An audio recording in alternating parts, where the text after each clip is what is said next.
जोहार नमस्कार। अभी हमारे साथ छात्र नेता सत्यनारायण शुक्ला जी मौजूद हैं, साथ ही साथ जेएसएसए के अध्यक्ष भी हैं।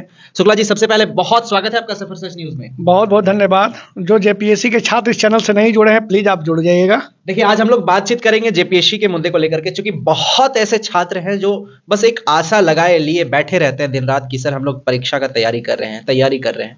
वैसे में छात्र नेता है शुक्ला जी हैं, लगातार बात जो है सो परिचर्चा चर्चा करते रहते हैं अलग अलग आला अधिकारी से। क्या कुछ लगता है जेपीएससी का जो एग्जाम है कब तक होगा और कैसे होगा? कितना मतलब लोगों के लिए, छात्रों के लिए चुनाव भरी मतलब टाइम है ये? देखिए, जेपीएससी को लेकर जब पूरा राज्य सोया हुआ था तो मैं अकेले पलामू से चलकर इस संघर्ष को आगे बढ़ाया। इस संघर्ष का साथी मैं, हमारे कमल जी और हमारे समद अली, ये तीन साथी, एक और साथी हैं जिनका नाम नहीं लेंगे क्योंकि उन पे भी लोग आजकल क्वेरी बैठा देते हैं। झारखंड में क्या आता है ना कि अगर आप कोई अच्छा कार्य कर रहे हैं ना, उसके पीछे वाला देखेगा ओ एक टांग खींच। ये है हमारा झारखंड में जो हमको देखने में आया। सबसे पहले हमारी ये जो लगातार 6 माह की संघर्ष में हमारी जो मुलाकात हुई 6 बार मुख्य सचिव से, उसके बाद 2 बार कार्मिक सचिव से, 4 से 5 बार जेपीएससी के सचिव सर से, उसके बाद 2 बार माननीय मुख्यमंत्री जी के जब कैबिनेट जैसी खत्म होता था, मैं वहां जाकर हाथ भी जोड़ के उनको विनती किया।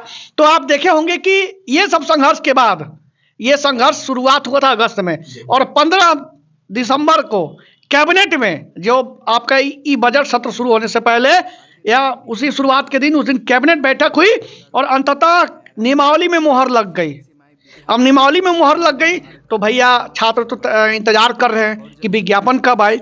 उसको लेकर भी, उसके साथ साथ 2017 एज कटअप को लेकर ना, मैं लगातार फिर सभी लोगों को एक लेटर लिखा, क्योंकि एज कटअप सबसे बड़ा इशू है। क्योंकि इस राज्य में 23 साल के बाद 7 जेपीएससी हुआ है, तो बच्चे का तो समय बर्बाद हुआ है, वो तो सरकार को देना चाहिए। क्योंकि हम सबके लिए लड़ेंगे, हम ऐसा नहीं है कि एक के लिए लड़ेंगे, हम एक को छोड़ देंगे, क्योंकि हम सबका साथी हैं, हम सबका सेवा भाव के रूप में कार्य करते हैं। चलिए, हम एज कटअप को लेकर बात समाप्त हो गई कि इसको लेकर मैंने मुख्य सचिव को, मुख्यमंत्री जी को, कार्मिक सचिव को, सभी को लेटर लिख दिए। अब उसका परिणाम क्या आएगा वो तक कार्मिक और जेपीएससी और सरकार के बीच की बात है। अब चलते हैं जहां तक जेपीएससी की नोटिफिकेशन की बात है, तो 2 दिन पहले हम गए थे कार्मिक प्रोजेक्ट भवन में। वहां जाके मैंने पता किया तो उन्होंने साफ स्पष्ट बता दिए हैं कि यहां से लगभग ये जो अधियाचना सब तैयार हो चुकी है। सीटों की संख्या को लेकर अब तक जहां तक हमको लगता है कि 370 से 380 बीचों की सीटों की संख्या जेपीएससी, कार्मिक और सरकार के तीनों के बीच सामंजस्य बैठा है, ठीक ना। अब कब आएगा? हो सकता है कि कुछ सीटें और बढ़ने की बात चल रही है, जो मैं आपके चैनल पे सीटों की संख्या विस्तृत 4 या 3 तारीख को डिटेल्स बताऊंगा। ये मैं सारे छात्रों को इसी चैनल के मैंने आपको एकदम सूचित कर रहा हूं, ठीक है। उसके बाद अब चलिए नोटिफिकेशन कब आएगा? तो कार्मिक बहुत जल्द 4 या 5 तारीख को अधियाचना भेज देगी जेपीएससी को, और जेपीएससी अधियाचना आने के बाद 9 या 10 तारीख को, जो हमें कार्मिक सूचना दिया है, ठीक है, 10 तारीख से फॉर्म भराने की प्रयास रहेगी। सीटों की संख्या मैं बार बार कह रहा हूं कि 370 से 375 आने के बीच है।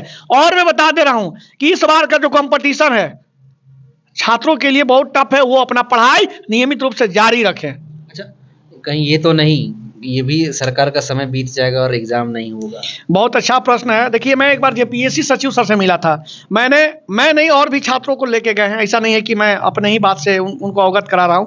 तो जब हम उनको लेके गए थे तो मिलने के पश्चात बोले थे कि 5 महीना में प्रीलिम्स और मेंस होगा। चूंकि हो क्या रहा है ना कि अगस्त में चेयरमैन महोदया जी का रिटायरमेंट है, तो उनके ऊपर प्रेशर है। और आपको भी पता चल रहा होगा कि जेपीएससी में काफी लंबा मीटिंग हुआ है 11वीं सिविल सर्विसेज परीक्षा को लेकर कि इसको हमको कैसे कंडक्ट कराना है, इसको कब पीटी कराना है।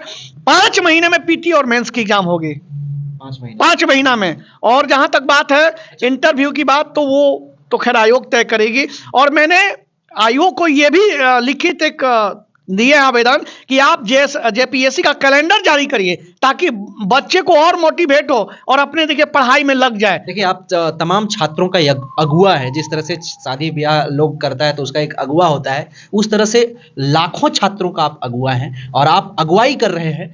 क्या लगता है इस बार छात्र को हरास नताशा मतलब जो बोलते हैं ना कि हरासमेंट सॉरी डिप्रेशन। इस बार छात्रों को जो है सो किसी भी तरह का हताश तो नहीं फिर सामना करना पड़ेगा, निराश तो सामना नहीं ना करना पड़ेगा, क्योंकि 24 इंटर कर रहा है लोग, 24 अब समीप में है, 2-3 दिन के बाद तो 24 में ही होंगे हम लोग, एक साल में हो जाएगा खेला। देखिए सत्यनारायण शुक्ला घर परिवार छोड़ के अपना समर्पण दे दिया है, तो आप विश्वास रखिए कि जेपीएससी में कोई दाग नहीं आएगा। जब मैं मुख्य सचिव मुख्यमंत्री के सामने जब हाथ जोड़ के आपके लिए, आपके भविष्य उज्जवल के लिए मतलब लगातार संघर्ष कर सकते हैं, ये पूर्ण विश्वास है कि सत्यनारायण शुक्ला अपना परिवार को भी त्याग कर आपके लिए लड़ा है और आपके लिए लड़ता रहेगा।